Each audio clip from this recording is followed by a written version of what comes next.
Buenos días, aquí estamos, no nos hemos ido. Bienvenidos, aquí estamos. Muy buenos días a todos, esto es un nuevo capítulo del Café de la Gracia. Soy Hernández Chile, @HernándezChile en todas las redes sociales, Metanoia TV, quien produce este contenido para llegar a ustedes. Agradecemos, como lo decimos siempre, cada mañana, cada capítulo, cada primer capítulo. Muchas gracias a todos los medios de comunicación asociados que nos permiten poder sacar adelante esta transmisión. Agradecemos a ATV Valdivia, de Valdivia, toda la región de los ríos, 29 años, ya casi 30 años al servicio de la región. También, por cierto, a La Voz de Pucón, desde Pucón a toda la zona lacustre. Gracias por confiar en nosotros, por permitirnos sacar este contenido patrocinado, promocionado y pagado a través de sus audiencias. Como lo decimos siempre y aparece ahí en el disclaimer en esta publicación en las redes sociales, nuestras opiniones no representan necesariamente el pensamiento ni las líneas editoriales de cada uno de los medios de comunicación a través de los cuales salimos. Gracias, estamos monitoreando las redes sociales. Saludamos a Vanessa Tascón, saludos desde Colombia. Saludos, Vanessa, Dios te bendiga. Gracias por vernos una vez más. Saludos, Sergio. Buen día, Sergio, de La Unión, región de los Ríos. También un fiel auditor, seguidor, telespectador de esta transmisión, de este programa. El capítulo de hoy es un capítulo donde vamos a hablar acerca de algo que incomoda, algo que confronta y algo que rebate una idea cultural instalada en nuestra sociedad, pero para hacerlo, obviamente, este tipo de conversaciones es necesario hacerlo con más gente. Así que bienvenido, don César Enríquez, ¿cómo está usted? Muy buenos días. Buenos días.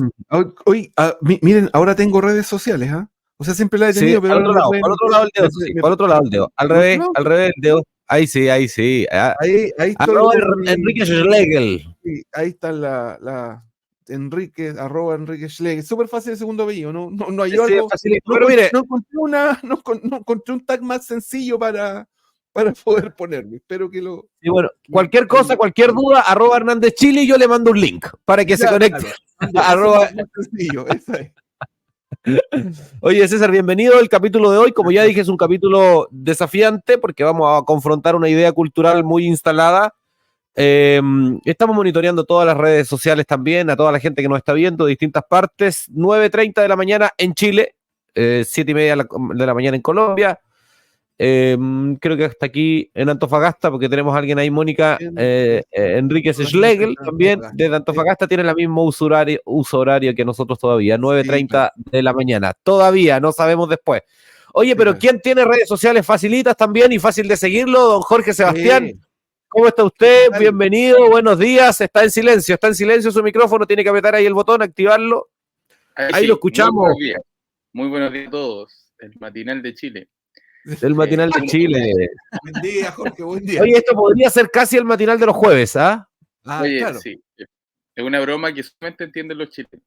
Sí, los chilenos entendieron eso. Nuestros hermanos de Colombia que nos han saludado. Buenos días, hermano. Un gusto estar acá compartiendo con ustedes. Oye, Jorge, el capítulo de hoy es un capítulo, como ya lo he dicho, digamos, vamos a confrontar un poco una idea cultural. El título lo dice, la exclusividad del evangelio. ¿Por qué digo que vamos a confrontar una idea cultural? Porque la gran mayoría de la gente cree que cualquier medio propio de espiritualidad los conduce a un vínculo con Dios. Eso es lo que la gran mayoría de la gente dice. De ahí vienen expresiones como yo creo a Dios a mi manera, yo confío, tengo mi propia, no creo en las religiones, pero sí tengo un vínculo con Dios conforme a mi criterio, soy un ser espiritual. He leído mucho hoy día, mucha gente del mundo público, del mundo del espectáculo, inclusive hablan de la espiritualidad como si fuera un sinónimo de una relación con Dios. O sea, están los cristianos, están, no sé, los budistas, los musulmanes y aquellos que practican su espiritualidad o que se definen como seres espirituales, lo cual desde una mirada solo histórica resulta una insensatez, pero ya eso es una discusión diferente que no traemos hoy día a colación. Lo hemos hablado en otros capítulos respecto a que todos los seres humanos somos espirituales, por eso lo digo.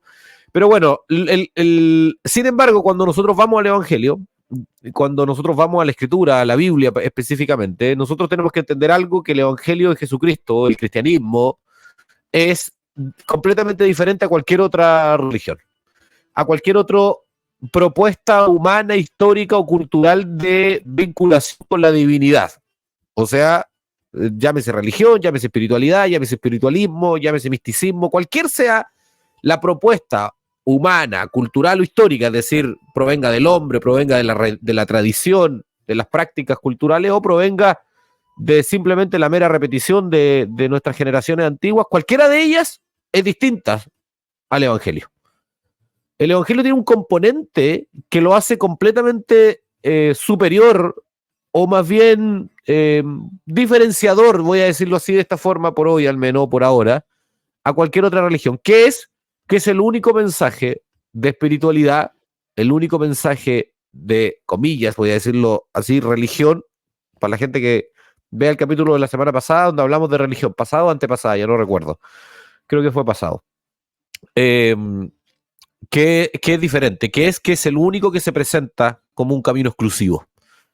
Cuando nosotros vamos a las palabras de Jesús, nosotros no vemos que el Evangelio de Jesucristo diga, mira, existen muchas opciones, nosotros somos la mejor. No vemos que el Evangelio de Jesucristo diga, tú tienes muchas opciones para elegir, pero sin embargo, esta te ofrece una mejor oportunidad. O inclusive que diga, esta es una más.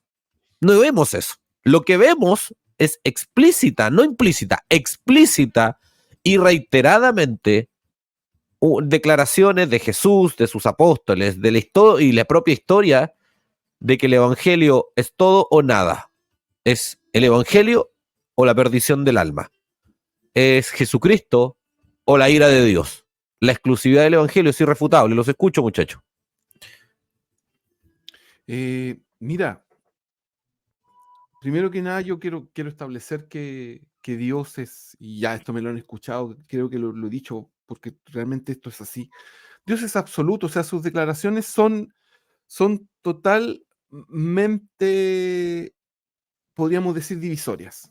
Es lo que Él dice y no hay otra, no hay otra.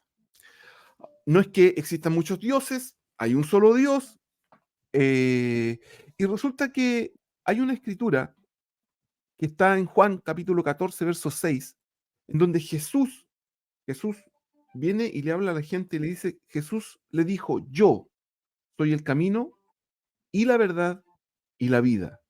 Nadie viene al Padre sino por mí. Jesús viene y se plantea como la única posibilidad de acercarse al Padre, de acercarse a Dios. Y no es que porque también la gente puede estar pensando que hay otros dioses. No, existe un solo Dios creador de todas las cosas, y el único camino, la única alternativa, la única posibilidad de acercarse es a través de Jesucristo. Y es Él, Cristo es el Evangelio. El Evangelio es una persona, y a través de esa persona se transmite todo lo que hoy día nosotros podemos comprender. Y la única forma de acercarse a Dios es a través de Jesucristo. Y tampoco es que el hombre, porque también la Escritura lo declara, que el hombre se puede acercar por sí mismo, porque el hombre no quiere, el hombre no puede, el hombre no tiene posibilidad, el hombre es enemigo de Dios, el hombre está lejos de Dios. Es Cristo, es el Padre el que acerca al hombre a Cristo, y es a través de Cristo a quien se puede uno acercar a Dios. Y esa es la exclusividad del Evangelio. Esa es la exclusividad de poder acercarse a Dios, porque no es a través de ceremonias. Hay una infinidad de religiones en India que promueven a través de acciones, a través de ofrendas, a través de cosas que le pueden hacer a sus monitos, a los monitos, a las figuras, que se pueden acercar a Dios, y esa no es la forma. La exclusividad del Evangelio es que la única forma de acercarse a Dios Padre es a través de Jesucristo. Eso. Jorge, ¿algo que agregar a la introducción para ir avanzando en el tema? No, yo creo que está bien. Sigan nomás. Ya. Ahí después voy yo. Sí, no, tranquilo. Bueno, entonces, lo primero que queremos establecer, y que para que la gente que nos está viendo inmediatamente entienda, voy a ser lo más claro posible, quizás algo brusco, perdónenme, no es la intención. El Evangelio de Jesucristo es una verdad que tiene un fundamento histórico, primeramente. O sea, yo lo digo siempre, cada uno de nosotros somos un testimonio de que Jesús vino. Miren su carnet de identidad. Nuestro año de nacimiento es en referencia a la venida de Jesús. O sea, cada ser humano sobre la faz de la tierra hoy día, cada calendario sobre la faz de la tierra refiere, porque el punto cero es la venida de Jesús. Entonces, hay una validez irrefutable. O sea, si negáramos la venida de Jesús, significa negar literalmente la historia humana. No significa partir completamente de cero en cada uno de los elementos que componen la cultura, no solo occidental, la cultura universal quiero decir. Por lo tanto, el Evangelio, el cristianismo, el Evangelio de Jesucristo, tiene un fundamento, un asiento histórico que resulta irrefutable. O sea, Jesús vino y caminó entre nosotros. Pero sin duda que eso no es suficiente. La gran mayoría de las personas reconoce la historicidad de Jesús, pero está muerto en sus delitos y pecados. Está bajo la ira de Dios, están condenados, su naturaleza está corrompida, y según lo que la propia Biblia y las propias palabras de Jesús dicen, está bajo la ira de Dios y su padre, Satanás. Porque controla a un nivel, como ya hemos dicho en los capítulos anteriores, controla a un nivel invisible las conductas, porque controla la voluntad y el corazón del hombre. Por lo tanto, la historicidad de Jesús resulta insuficiente. Y aquí es donde comienza a volverse de alguna forma aún más exclusivo el Evangelio, porque la historicidad es reconocida para todos. Por eso Romanos nos enseña, el apóstol Pablo en el libro de Romanos nos enseña que el hombre no tiene excusa, porque Dios se manifestó por medio de las cosas visibles. La existencia de Dios se hizo patente, se hizo visible, se hizo inevitable, ineludible para la raza humana por medio de las cosas visibles, por medio de las cosas que están hechas. Por eso el hombre no tiene excusa. Pero cuando empieza a avanzar, ya el Evangelio tiene otro asiento también, otra dimensión, por decirlo de alguna forma, porque ya dije, lo histórico no es suficiente, que es la sobrenaturalidad propia que el Evangelio tiene actuando en la vida de cada hombre. Y esto es tremendamente relevante, porque aquí es donde comienza a hacerse la diferencia verdaderamente respecto a la exclusividad del Evangelio. Porque cada persona tiene una experiencia única, requiere el Evangelio una experiencia única, personal, subjetiva en alguna medida, pero objetivada, es decir, subjetiva porque es irrepetible, porque responde a mis propias percepciones de esa experiencia, pero tiene un fundamento central que es la propia doctrina del Evangelio. Es decir, yo me convierto de una forma única, exclusiva y personal. Yo me acuerdo cuando el Señor me alcanzó a mí, que usó un elemento propio de mi vida para revelarse a mí. Y si usted lee las experiencias de conversión de millones, por ejemplo, en el mundo oriental, bien digo, me refiero al mundo musulmán, inclusive, tú ves que allá la forma, la experiencia es diferente quizás a la que vamos a experimentar nosotros. Porque, por cierto, Dios se comunica a personas que están definidas por su cultura, pero sin embargo, aunque la experiencia es diferente, el fundamento sigue siendo el mismo. Estás condenado, estás perdido y yo soy Jesucristo, es la salvación para tu alma. Pero sin embargo, se da de formas diferentes. Entonces, tiene un componente subjetivo, pero tiene un común denominador que es la propia doctrina, que es la propia verdad. Y eso solo es posible comprender por una intervención sobrenatural de Dios. O sea, ¿por qué quiero enfatizar tanto en esto, en esta singularidad del Evangelio? Porque Dios se encargó, y esto no es una invención, no es un análisis de los hechos. Dios mismo lo dijo, que Él iba a revelarse de tal forma que iba a humillar la sabiduría de los hombres. O sea, no es que yo vea los hechos y yo diga, verdaderamente pareciese ser que Dios tiene una intención de actuar de tal forma que humilla a la sabiduría de los hombres. No, Dios dijo que lo iba a hacer de esa forma, entonces uno no solo ve que lo hace de esa forma, sino sabe que lo hace de esa forma porque Él advirtió que su voluntad está en hacerlo de esa forma. Y eso nos enseña un elemento que es irrefutable y que es tremendamente importante que los hombres entiendan. La salvación es de Dios. Él define los patrones de la salvación. Él determina los mecanismos y los sujetos de la salvación, a quienes Él va a alcanzar. Entonces, ¿por qué el Evangelio es exclusivo? Primero, porque la salvación es una persona, no es una cosa. Exacto. La salvación es Cristo.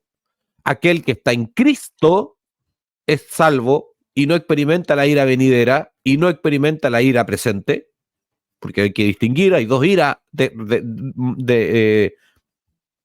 enseñadas, reveladas en la Escritura, la ira presente y la ira venidera, el día de la ira que viene al final de los tiempos, y una ira que está manifestada hoy día a los hombres, que es la que nos enseña Romanos 1, digamos que la ira de Dios se revela desde el cielo contra toda injusticia e impiedad de los hombres que detienen con injusticia la verdad.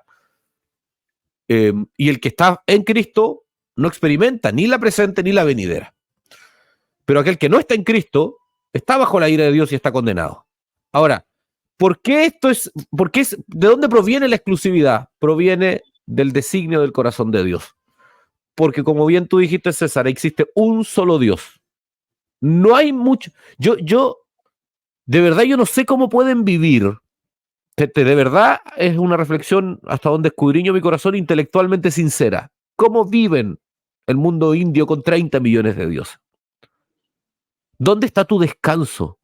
¿Dónde está tu refugio? ¿Cómo sabes cuál interviene en determinada área de tu vida? ¿Cómo sabes efectivamente cuál es la que te define, la que te consuela cuando viene la angustia? ¿Cuál es la que te refugia? O sea, con 30 millones, estoy exagerando, 20 y algo si no me equivoco, pero estamos hablando de decenas de millones de dioses. ¿Cómo descansa tu alma con ese nivel de cantidad, de volumen de actores en los cuales tú debes descansar? ¿En cuál descansas? Yo encuentro, de verdad, lo digo con sinceridad, me agobia y me parece incomprensible. Yo creo, esto es una mera conjetura, si hay alguien del mundo hindú que esté ahí, por favor, contáctenme, me gustaría conversar sinceramente con él, que en la práctica tienen 2 o 3 y descansan en ellos a partir de determinadas circunstancias, porque me parece que resulta imposible descansar. Tú puedes confiar y decir que este Dios está a cargo de una determinada área de tu vida, pero tu alma, ¿dónde reposa? Sobre todo en los momentos en que las circunstancias o las situaciones apremian o te superan. ¿Dónde está? Esa es una de las grandes diferencias del evangelio cristiano, que existe un solo Dios. Y el tercer elemento, la tercera dimensión, dije la primera, la historicidad, la segunda, la subjetividad, y la tercera, la evidencia transformadora del poder del evangelio cambiando el alma humana. O sea, tú ves la historia y ves a Cristo actuando irrefutablemente. Ves la subjetividad, la espiritualidad personal actuando, y además de eso, tú ves la eficacia, la eficiencia de esa espiritualidad, de esa dimensión personal, transformando tus acciones, tu corazón, tus conductas. Hace unas semanas comentábamos, Jorge hacía mención respecto a cómo hay gente que ridiculiza que cuando alguien se para adelante y dice yo era adicto, yo era drogadicto, yo era alcohólico, yo era, en fin, y Dios me cambió. Y hay un montón de insensatos que ridiculizan eso. Y yo decía, y lo reafirmo acá, aquellos que se ríen de ese, porque esas experiencias demuestran la eficacia transformadora del Evangelio, pero aquellos que se ríen nunca han experimentado lo que significa el dolor de una adicción, lo que significa para una familia un padre alcohólico, lo que significa para una madre un hijo drogadicto. No tienen idea, es de una indiferencia, de una indolencia y de una ignorancia y de una insensatez, de una tontera inconmensurable. Porque esas experiencias, por muy puntuales, por muy quizás trivializadas que sean, demuestran el poder, la eficacia del Evangelio transformando. Y eso se transforma en un argumento más a favor del Evangelio. Y termino con esto, muchachos, para que intervengan ustedes también. Miren las cárceles, y estos datos duros. Las tasas de reincidencia en Chile son del orden del 70 y algo %. O sea, un delincuente que está en una prisión y sale, el 70 y algo % de ellos vuelven. Y eso, por eso en Chile hablamos de las puertas giratorias, y esto pasa en toda Latinoamérica. No conozco las cifras en otros países, pero estoy seguro que la situación es más o menos la misma. Lo digo porque hay gente de otros países que nos está viendo. Son altísimas tasas de reincidencia. O sea, la gran mayoría, 2 de cada 3 aproximadamente, de los que de los que salen de una cárcel van a volver a entrar nuevamente. Pero sin embargo, existen en Chile algo que se le denominan los pabellones evangélicos. Las tasas de reincidencia en eso ronda el 5%. Algo pasa. Como que esa gente, más allá de todas las diferencias que podamos tener doctrinalmente inclusive, más allá, el poder transformador del evangelio está por sobre las complejidades doctrinales inclusive. Es una experiencia genuina, personal.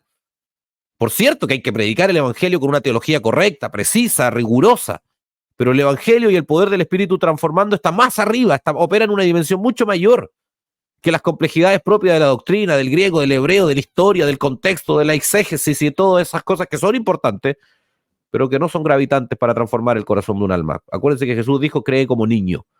El niño no tiene idea de las complejidades, simplemente cree. ¿De acuerdo? Entonces, la evidencia hace y demuestra, y por eso decimos con tanta fuerza, como fundación, como iglesia, como persona inclusive, como ministros del evangelio, decimos con tanta fuerza, el evangelio es moralmente superior a cualquier otra verdad. No solo por su subjetividad, sino porque los hechos lo ratifican. Muchachos, los escucho. ¿Sabes qué? Yo quería, ¿cómo es que se llama? Afirmarme respecto de la exclusividad del evangelio. Quería leer algo. Este es un discurso que hace Pedro, que está escrito en la Biblia, en el libro de Hechos, en el capítulo 4. Y él, y desde el versículo 11 al 13 dice, este Jesús es la piedra reprobada por vosotros los edificadores, la cual ha venido a ser cabeza del ángulo, y en ningún otro hay salvación, porque no hay otro nombre bajo el cielo dado a los hombres en que podamos ser salvos. Entonces, viendo el denuedo de Pedro y de Juan, y sabiendo que eran hombres sin letras y del vulgo, se maravillaban y les reconocían que habían estado con Jesús. Aquí Pedro le está hablando a los judíos, a sus hermanos judíos.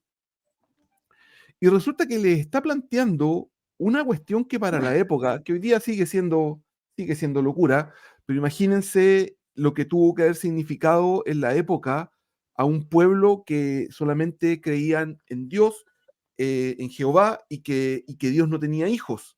Entonces Pedro les plantea esto y para ellos realmente era una locura, pero es una verdad irrefutable. No hay salvación en ningún otro más que en Jesucristo. Jesucristo es quien le puede entregar la posibilidad al hombre de salir de su estado, de salir de su condición. Y tal como tú decías, Esteban, o sea, el hecho de que la gente sea transformada por acercarse a Cristo, o mejor dicho, el hecho de que la gente sea transformada porque Cristo se acercó a sus vidas, porque Cristo se interpuso en ese camino en el cual iban hacia la perdición, en ese camino en el cual se dirigían hacia, en medio de las tinieblas y sus vidas fueron transformadas. O sea, ¿qué mayor prueba que esa puede existir de que efectivamente es Jesús el único camino a la salvación? No hay otro. Y Jesús es el Evangelio. La salvación es una persona que es Cristo. Él es el camino, la verdad y la vida. Eso quería decir. Jorgito, ahora sí que sí. Te escuchamos. Perdón, no, el tiempo. Sí, me gustó mucho la figura que usaste, que nosotros tenemos que ser como niños, tenemos que creer como niños. Y me gustaría poner un ejemplo, porque el día viernes tuvimos un culto acá y un hombre llegó diciendo que era ateo y se fue diciendo que Dios le había hablado y que ahora creía. Y sinceramente, hermano, lo que a mí realmente me impactó fue ver cómo el Evangelio realmente se encarga de alcanzar a los hombres fuera de toda sabiduría humana, fuera de toda palabrería nuestra. Me acuerdo que una vez oí una frase que me gustó mucho. Al final Dios siempre se sale con la suya. Y yo creo que nosotros tendríamos que ser como niños en esto, descansar lo que Él va a hacer, en lo que Él hace, lo que Él está haciendo. Porque nosotros no tenemos un catastro y no tenemos cómo ponerle número o tener las estadísticas. Pero yo te puedo asegurar que en este mismo instante el Señor puede estar alcanzando a alguien, ahora mismo. Y nosotros lejos de ahí. Yo creo que finalmente, hermano, la verdad es muy sencilla. La verdad es sumamente sencilla. El problema es que uno desgasta mucho más tiempo desenmascarando el engaño que diciendo la verdad. Y yo creo que aquí la tradición humana, la enseñanza denominacional, finalmente la religión se encargó de desviar mucho una mirada de Jesucristo, de la cruz, del poder del Evangelio. Les importó mucho más lo exterior del hombre, tratar con ellos de reformar al hombre, siendo que Dios, a Él no le cuesta, Él realmente reforma, Él regenera a los hombres, hace hombres nuevos, hace lo imposible, hermano. Y yo creo que mientras nosotros más comprensión recibimos de parte del Señor, de lo poderoso que realmente es el Evangelio, y de que realmente el Evangelio no necesita nuestra intervención, mayor experiencia, mayor profundidad en el poder de Dios vamos a poder experimentar, hermano. Yo estoy seguro. Porque yo sé que a veces nosotros incluso yo mismo lo he hecho, en nuestra intención por querer defender nuestra postura, probablemente sea una buena intención, nacida de cuánto amamos al Señor. Queremos contraargumentar a aquellos que se burlan, que se mofan, o que vienen con preguntas capciosas, que quieren pillarte con el Evangelio, comenzar a hacer debate. Por ejemplo, hay un comentario por aquí que nos tiraron así como que todo es lo mismo. ¿Qué puedo decirle yo a ese hombre si ese hombre Dios no le ha hablado? Porque si Dios le hablara a ese hombre, él mismo se tendría que tapar su boca, se tendría que tragar sus palabras. Yo no necesito comenzar un debate aún histórico, argumentativo. El apóstol Pablo dice que Cristo no lo mandó a bautizar, sino a predicar el Evangelio, no con sabiduría de palabras, sino ¿para qué? Para que no se haga vana la cruz de Cristo. Y si hay algo que en lo personal he podido vivenciar este último tiempo, y perdón que lo repita, es que Dios siempre se sale con la suya. Es que Él, si quiere quebrar a un hombre, lo va a quebrar. El único que es capaz de tomar a un hombre que se dice ser ateo, entrando a una reunión, y una vez que sale de la reunión, sale diciendo que Dios le habló y que ahora cree, es el propio Dios de los cielos. Solamente lo va a hacer Él. Ningún hombre está capacitado para hacer esto. Ningún hombre. Y ese es el poder del Evangelio, hermano. El Evangelio puro, puro, puro, puro, sin ninguna mixtura, sin ninguna... el Evangelio no necesita ser potenciado, hermano. Y yo creo que nosotros muchas veces en nuestro afán de querer transmitirlo bien, nos desviamos un poquito, y me incluyo en este salmo. Es el Evangelio solo, el Evangelio puro, en su estado más puro. Ahí está el poder de Dios, hermano. Y evidentemente el Evangelio es totalmente exclusivo, si no es de este mundo, es un mensaje que no es de este mundo. Un mensaje que el propio Dios vino a entregar. Entonces, nosotros nunca podríamos poner siquiera en tela de juicio la exclusividad del Evangelio. Y si alguien lo pone en tela de juicio, yo en lo personal ni siquiera me enfrascaría en esa discusión. Le diría que lamentablemente él, el Dios de este siglo, le cegó el entendimiento para que la luz del Evangelio precisamente no le resplandezca. Pero que mi confianza y mi esperanza ni siquiera está en él. Que él se disponga, que él diga, yo quiero escuchar más de Dios. No. Mi esperanza está en que Dios mande que de sus tinieblas resplandezca la luz. Esa es mi esperanza.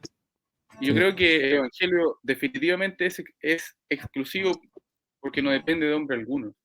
Como bien dijo Esteban, funciona en una esfera superior, está por sobre todos nosotros, sobre toda la tradición humana, sobre toda la denominación, sobre toda la religión, sobre toda nuestra sabiduría, sobre todo incluso nuestros buenos argumentos nacidos de nuestra buena intención, hermano. El Evangelio en su estado puro es capaz de tomar al hombre, humillar al hombre, matarlo y resucitarlo, haciendo uno solo con Cristo. Eso ningún hombre lo hace. El Evangelio realmente es extraordinario. Extraordinario. Así es. Sí. Gracias, Jorge. Oye,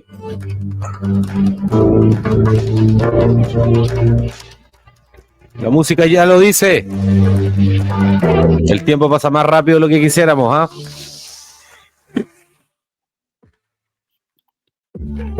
Qué buena Muy música. Pregunta de la semana del día de hoy.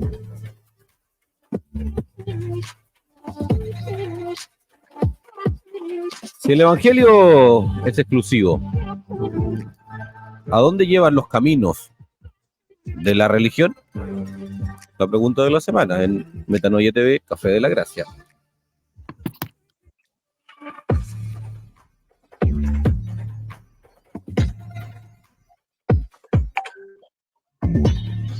Después pueden hacer un meme mío bailando.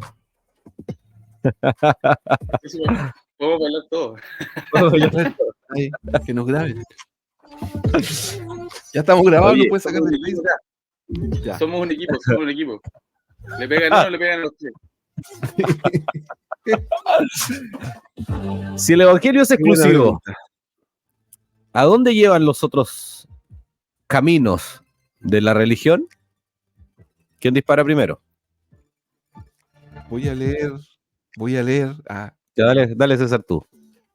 Juan 3, verso 36. El que cree en el Hijo tiene vida eterna, pero el que rehúsa creer en el Hijo no verá la vida, sino que la ira de Dios está sobre él.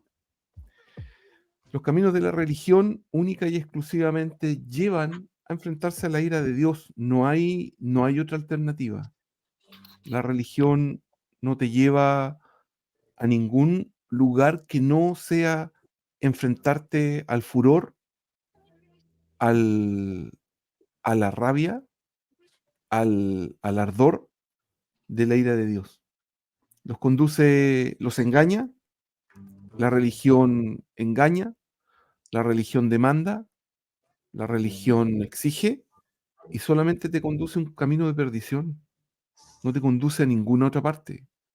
Por más que hay caminos que al hombre le parecen buenos, pero están total y absolutamente desviados, están alejados de lo que Dios tiene para el hombre, de lo que Dios tiene a través del Evangelio para aquel que cree, para aquel que ha sido estorbado, me gusta esta palabra, por Jesucristo en ese camino que va directo a las tinieblas.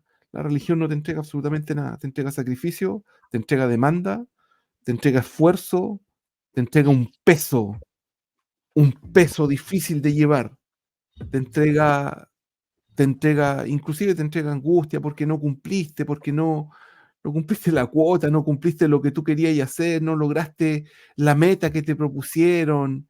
No, la religión es única y exclusivamente un peso. No, es un peso y tristemente desvía al hombre, lo mantiene desviado, perdón, y en ese camino en el que se va a enfrentar única y exclusivamente a la ira de Dios, no hay otra opción a través de la religión. Jorge, estamos respondiendo a la pregunta de la semana. ¿A dónde llevan los caminos de la religión? La respuesta Si en el breve evangelio es exclusivo, perdón, ahí está la pregunta, Jorge, déjame repetirla para los que se están sumando. ¿Dónde llevan los caminos de la religión si es que el evangelio es exclusivo? Jorge, te escuchamos. sí, la respuesta breve, sencilla, es que toda religión, o sea, fuera del evangelio, toda religión te lleva directamente al infierno. Y realmente hace unos días yo me encontré con un video que me hizo reflexionar bastante, porque la religión al final la religión es una promesa eterna, pero que nunca cumple. Es como que te dice, haz esto, deja de hacer esto. Y el día de mañana, cuando tú partas de este mundo, tú vas a ver, ahí tú recién te vas a enterar, si es que todas esas obras, buenas, malas, que hiciste, cuentan como un sacrificio suficiente para que puedas entrar al cielo o no. Y si es que realmente cuentan como un sacrificio suficiente para que tú puedas entrar al cielo o no, tú recién ahí vas a poder ver a Dios. Recién ahí vas a poder conocerlo. Al final es promesa tras promesa que te desgasta, que no hay ninguna certeza, no hay ninguna convicción, no hay dónde agarrarse. Pero el Evangelio lo que dice es todo lo contrario. El Evangelio te dice que es Dios que se ofrece a sí mismo un sacrificio. No le está pidiendo un sacrificio al hombre. Exacto. Es Dios quien le da la fe al hombre para que crea en el sacrificio que Dios mismo se ofreció a sí mismo. Y si tú crees en este Evangelio glorioso de Jesucristo, no es que tú algún día vas a conocer a Dios. En ese mismo instante que tú crees, ese mismo Dios viene a ser morada en ti. Tú no necesitas partir de este mundo para conocerlo a Él. Jesucristo dijo, esta es la vida eterna, que te conozcan a ti, el único Dios verdadero. Es abrumador, es una paliza la que le da el Evangelio. El Dios de los cielos, Jesucristo, es una paliza brutal la que le da la religión. Porque, hermano, los que son salvos, que me están oyendo ahora, ¿saben dónde van o no? ¿Sabemos dónde vamos o no sabemos? Sí, Estamos seguros. Antes de empezar el programa nos hacíamos una broma con Esteban, y Esteban decía que él estaba puesto en estrecho, no sabía si era mejor quedarse o irse. Porque el tipo está seguro para dónde va. ¿Y por qué es esto? Porque Dios ya, hermano, si esto es glorioso, Dios mismo viviendo en ti. sí. Entonces, no hay, hermano, quisiera hablar cuánto más, pero bueno, la respuesta es que la religión te lleva al infierno, lamentablemente. Solo Cristo te lleva al paraíso y posteriormente al cielo. Ahora, Jorge, perdón. Quiero agregar un texto solamente, Esteban, y de ahí yo quiero agregar algo para esta sección. Primera de Juan, capítulo 5, versos 11 y 12, dice, y este es el testimonio, que Dios nos ha dado vida eterna, y esta vida está en su Hijo. El que tiene al Hijo, tiene la vida. El que no tiene al Hijo de Dios, no tiene la vida. Eso quería leer. Amén. No, sí, texto, gracias César, gracias Jorge, texto hay por montones al respecto. Solo agregar algo más respecto a lo que hablamos de por qué existe tanta certeza respecto a dónde se va aquel que está escondido en Cristo. Es porque ya está en esa dimensión sobrenatural. Nosotros lo explicamos, yo me acuerdo siempre de cuando pienso en esto, hay la historia cristiana cuenta la historia de Martin Lloyd-Jones. No sé cuántos están familiarizados con ese nombre. Martin Lloyd-Jones era un médico connotado o importante en Inglaterra del siglo pasado, que el Señor lo alcance y se dedica al Evangelio. Él abandona todo y se dedica exclusivamente a la predicación del Evangelio. Y tenía cerca de 80 y algo años, estaba aquejado por una enfermedad, estaba en su lecho de muerte, y él escribe una carta a sus familiares. Y en la carta le dice, por favor, a sus familiares, me imagino que también a su entorno cercano, a la iglesia, la historia habla de que escribe una carta a sus entornos y les dice, por favor, dejen de orar por mí, por su restauración de su cuerpo. No me retengan de la gloria. Y a mí siempre cuando pienso respecto a lo que significa ese momento, viene a mi mente la historia de este hombre. ¿Cuántos tienen esa convicción? Ahora, ¿por qué alguien está tan tranquilo respecto a que va a cerrar sus ojos en esta realidad natural y las va a abrir en el reino celestial? Porque Efesios 2 dice que aquel que ha creído, aquel que está escondido es Cristo, ya está sentado hoy juntamente con Cristo en lugares celestiales. Y por eso, ¿por qué? Porque el reino de los cielos se hizo cercano, porque el reino de los cielos descendió en la persona de Cristo. Y aquel que se ha escondido dentro de Cristo es hecho participante del reino de los cielos. Y esto es una realidad presente, palpable, evidenciable para aquel que está escondido en Cristo. Desde afuera es incomprensible, lo sé, desde afuera es locura, pero aquel que está escondido en Cristo y ha experimentado esta obra transformadora, sobrenatural, se transforma en una realidad palpable, que se vuelve irrefutable, se vuelve, hay elementos elementos en los cuales el hombre se sostiene, que se vuelven tenues al lado del poder y de la certeza que entrega la realidad de estar escondido en Cristo. Porque, como ya hemos dicho, es una cuestión evidenciable y que por esa razón hay millones, y en este mismo momento hay miles de hombres que están dando su vida, hombres y mujeres, hijos de Dios genuinos, que están literalmente recibiendo torturas, angustia, persecución por causa de esto, porque para ellos todo esto, toda esta realidad natural no vale la pena. Y lo hemos visto en la historia cristiana. Si hay algo que caracteriza al Evangelio de Jesucristo, quizás yo creo que un capítulo exclusivo vamos a hablar de esto, la persecución y la aflicción y esta característica que ha determinado en la historia humana al cristianismo, que siempre el cristianismo ha estado bajo presión y persecución y siempre crece. Nunca ha podido ser eliminado. Ni el imperio más grande que ha existido sobre la faz de la tierra, que era el imperio romano, pudo con él. Aún más, terminó cayendo el imperio y el cristianismo sigue floreciendo. Porque como bien ha dicho Jorge, no es de este mundo, viene del cielo. Oye, tenemos que leer algunos comentarios.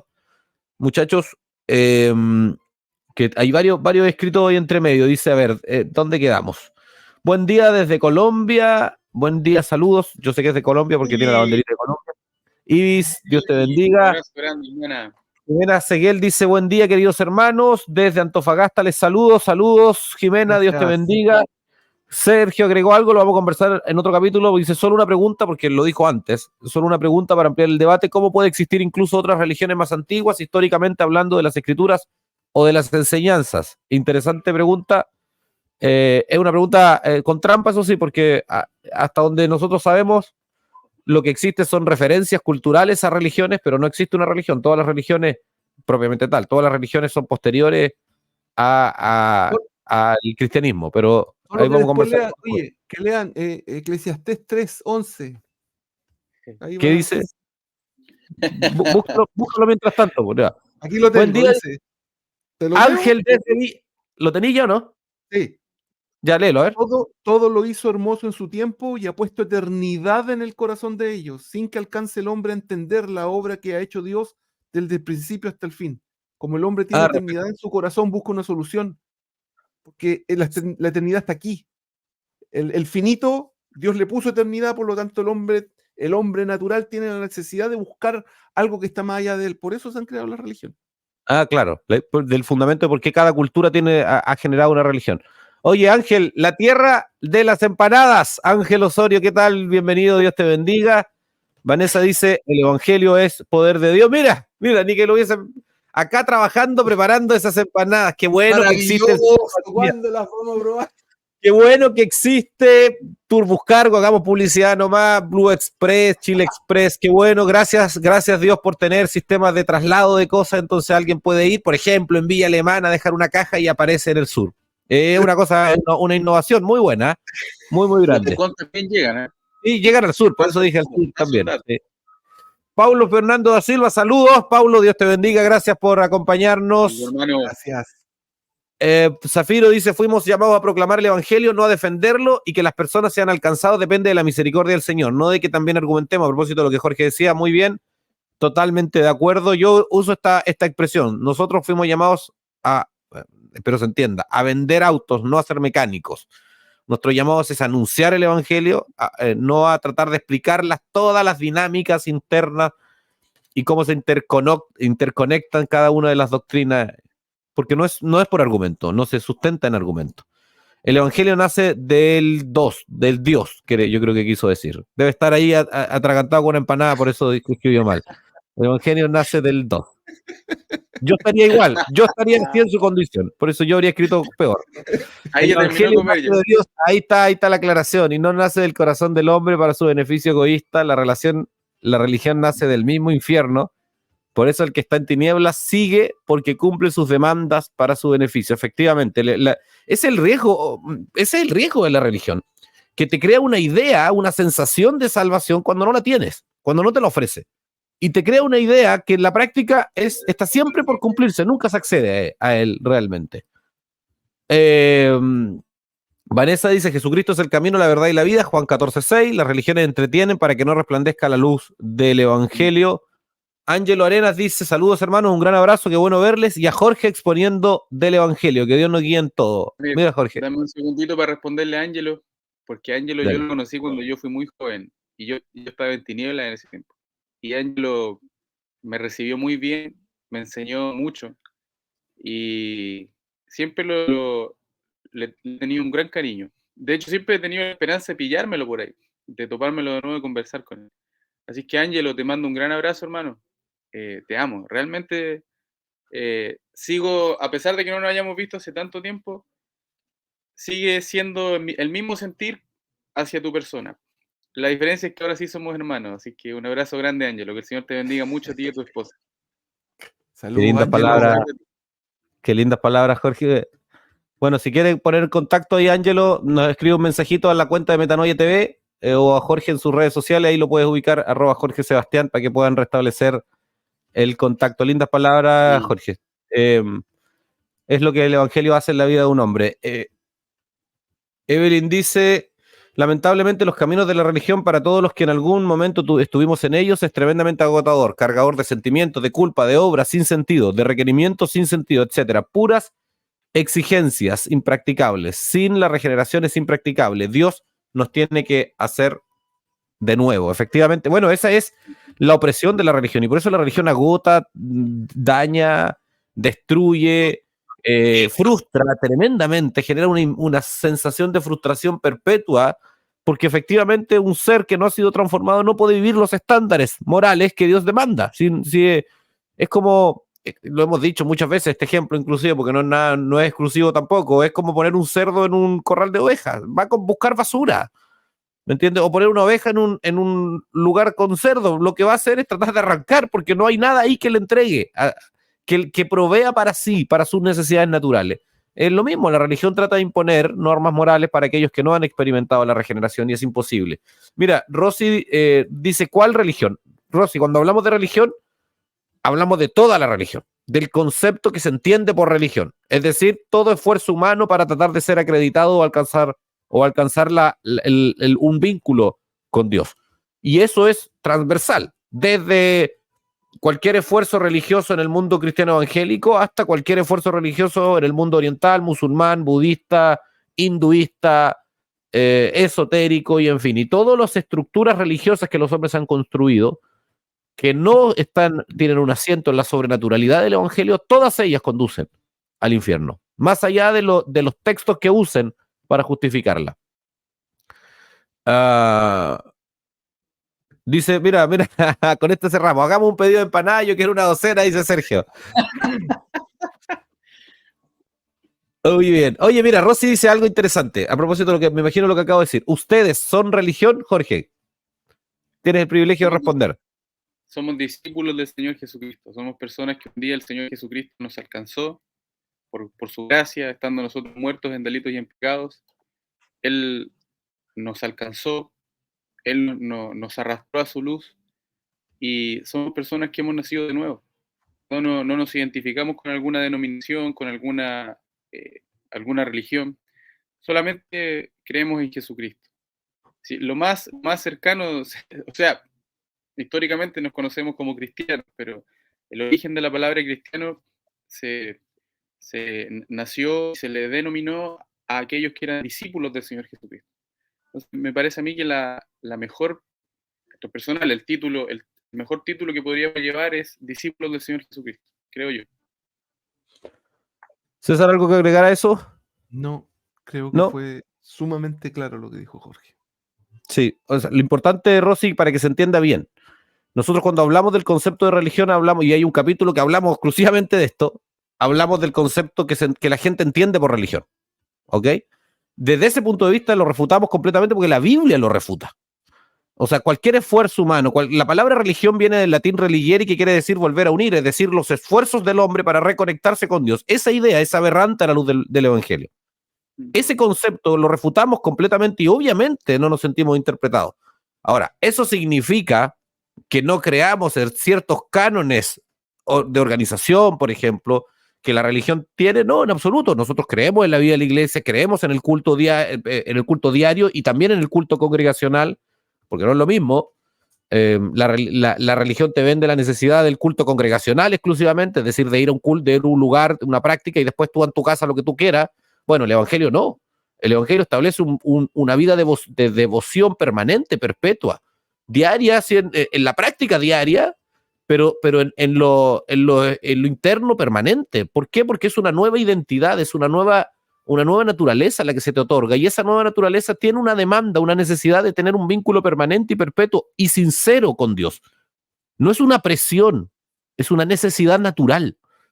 Nadie te obliga. Mira, yo creo que el mejor ejemplo quizás para explicar esto, el tiempo nos está pillando, pero me parece interesante lo que Rosy pregunta.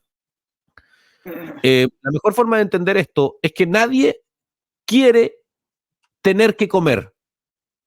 O sea, no, la necesidad de alimentarnos no es una carga. De hecho, si somos francos, luchamos, es demasiado natural muchas veces, ¿me entiendes? Con mucha ganas. Tenemos, porque hay algo que está dentro de nosotros que nos conduce permanentemente, de forma espontánea. Si nadie nos detiene, en realidad podríamos hacer de esto, y es un problema en nuestra sociedad moderna, digamos, podemos hacer de esto una práctica casi excesiva inclusive. ¿Por qué? Porque fluye esa necesidad interna dentro de nosotros. No es una presión, ¡ay, qué terrible, tengo que comer! Salvo situaciones psiquiátricas muy documentadas, la gran mayoría de las personas tiene esto como una necesidad natural. Bueno, guardando las proporciones, lo uso solo a modo explicativo nada más. La vida cristiana tiene exactamente esto mismo. Se transforma en una realidad natural, en una dependencia interna, en una exigencia propia de esta nueva naturaleza que se te ha sido otorgada por medio de la obra de Cristo. Y yo sé que parece locura para los que los que no participan de ella. Lo sé porque también lo vi como locura, y lo sé también porque la Biblia dijo hace 2000 años atrás que aquellos que no participan de esto lo van a ver como locura. Pero que entiendo, y por eso el llamado es como rogándoles: crean, arrepiéntanse. No es un llamado desde una autoridad moral superior, de gente que es mejor, no, de gente que está en una mejor circunstancia, sí, pero no por mérito propio, no por acciones propias, sino por la obra de Cristo, porque el Evangelio, a diferencia de la religión, no se basa en lo que tú haces, se basa en lo que Cristo hizo, porque ya está todo hecho.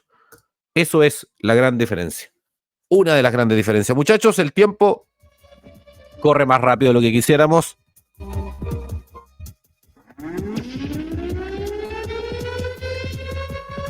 El video de la semana del día de hoy.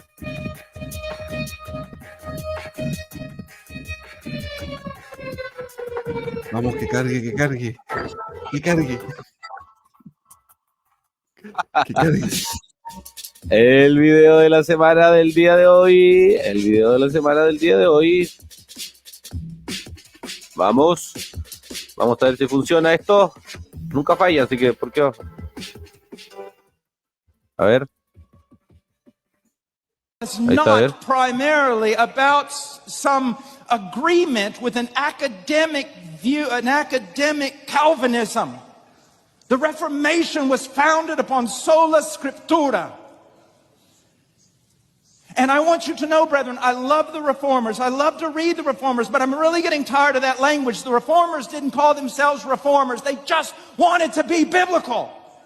And you can sit in Starbucks all day long with your skinny jeans on and talk about Reformers, or you can pick up a Bible and start getting biblical.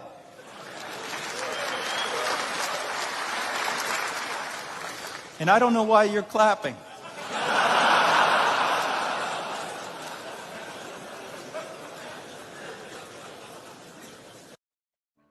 Oye, el video de la semana del día de hoy, muchachos, es sobre esta, Paul Washer es quien habla ahí para los que no lo conocen, sobre esta moda, por decirlo de alguna forma. Yo lo voy a decir como lo creo, desde mi subjetividad y mi opinión, esta moda del mundo reformado, de los reformadores y de todo inclusive de esta moda, voy a agregarle algo más, de etiquetar conjuntos de doctrina, el calvinismo, en fin, yo soy de esto, yo soy supralapsario, infralapsario, soy... hoy día está la moda también de etiquetar cristianos a partir de lo que creen respecto al final de los tiempos, lo que se denomina la escatología, digamos, no, yo soy amileniarista, postmileniarista, premileniarista, en fin, dispensacionalista, en fin, estoy usando términos que quizás la mayoría de la gente no tiene idea, pero son estructuras teológicas, conjuntos, consenso, convenciones teológicas que existen y que de alguna forma han conducido a etiquetar a las personas. Y Paul Washer de alguna forma reprende eso y dicen, que yo encuentro, estoy dando este contexto para que la gente entienda el video, dice, oye, dejen de ser reformadores o de llamarse reformados y sean bíblicos. Si en el fondo estos hermanos, antes que nosotros, que lo que se denominan reformados son aquellos que dieron origen a la reforma hace 500 años atrás, estamos muy cerca de conmemorarlo el 31 de diciembre, que se origina históricamente, es un proceso más, de octubre ahora, perdón, gracias César. Que hay que decir que el emblema es cuando Martín Lutero clava las 95 tesis en la catedral de Wittenberg, pero obviamente que hay todo un contexto que estaba sucediendo. Juan Hus 200 años antes ya venía hablando de las doctrinas bíblicas, y en el fondo la reforma lo que hizo fue decirle a la humanidad, vuelvan a la Biblia, vuelvan a los principios bíblicos, y ahí es donde de alguna forma ayudó Dios en su providencia, articuló todas estas circunstancias para que en el intertanto se creara la imprenta de Gutenberg y los libros y las Biblias se difundieran de mejor forma, y todo el esfuerzo de los traductores bíblicos. Pero en el fondo, y esto es lo esencial, el llamado para el cristiano no es a identificarse con etiquetas o con estructuras teológicas, sino a ser bíblico, a buscar con sinceridad, con humildad, con sencillez, las verdades bíblicas. El resto, a mi modo de ver, es un distractor y es un cohete para la arrogancia. Es un alimento para la altivez del espíritu y del corazón del hombre. Muchachos, ¿algo que agregar respecto a eso? No mucho, la verdad. En realidad es eso lo último que tú acabas de decir, el manejar conceptos, el saber, el manejar todas las doctrinas, el poder enfrentarse a alguien y poder decirle y demostrarle que está equivocado, y después el otro que se siente que se equivocó va y estudia y investiga, y después se va y se vuelve a juntar con el otro y le vuelve a demostrar. Finalmente es una rueda de nunca acabar, y solamente está la cosa aquí. Eso es lo que yo creo que está refrendando el video. Mucho concepto, mucho saber, pero finalmente esta vida que la escritura transmite no se está viviendo. Y porque efectivamente Lutero, Hus, Calvino, ellos no se pusieron reformadores. Ese nombre, de hecho, la reforma vino a aparecer, no sé, 200, 300 años después, le pusieron un nombre, una etiqueta a eso que ocurrió ahí, que es que en el fondo que estos hombres lo que intentaron hacer era acercar a los hombres a la Biblia y demostrarle a la autoridad eclesiástica de la época lo equivocado que estaban, y lo errado y lo herejes que estaban siendo con todo lo que le estaban demandando a las personas. Eso. Jorge, ¿algo que agregar?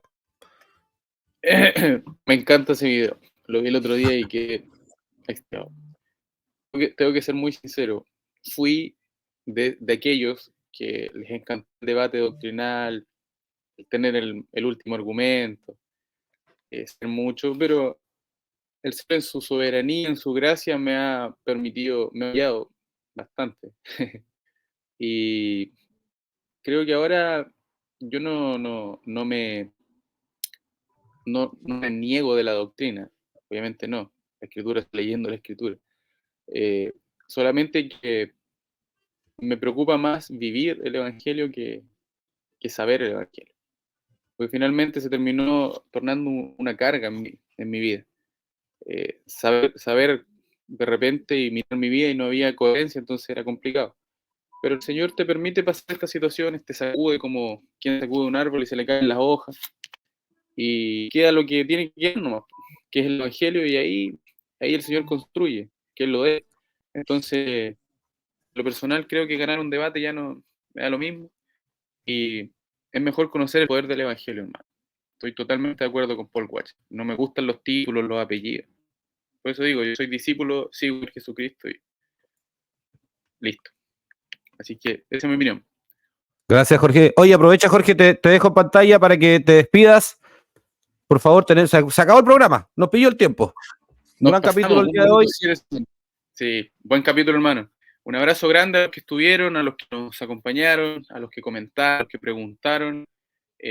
Gracias al Señor por este espacio y esperemos que haya sido de bendición para sus vidas como de seguro ha sido para nosotros. Así que un abrazo grande y cualquier duda, comentario, pregunta, acá. Ahí sígame. Yo estoy en Pucón para hablar. Aquí estamos disponibles. Un abrazo grande. César. Que Dios les bendiga. Ha sido siempre una agradable oportunidad poder compartir estas cosas y poder leer los comentarios, saber que ustedes están ahí, que el Señor siga revelándose a sus vidas y que nosotros, miserables seres inútiles, podamos ser de alguna manera de edificación para ustedes, porque es Dios el que habla, no somos nosotros. Y no es que nosotros nos creamos dioses, somos, como siempre digo, somos simples bocinas. Nada más que eso, unos parlantes que reproducen algo que viene del corazón de Dios. Que el Señor les bendiga. Y ahí tengo redes sociales, no sé si acá, ya no sé, pero ahora sí. Ahí está. Es súper fácil, no se me ocurre algo más. No, pero gracias, César, por el esfuerzo de unificar tus redes sociales. Bueno, muchas gracias a todos ustedes por acompañarnos. Gracias a los que comentan, gracias a los que apoyan, gracias también a los que están comprometidos con sus aportes a Fundación Metanoia que nos permiten poder sacar adelante estos esfuerzos y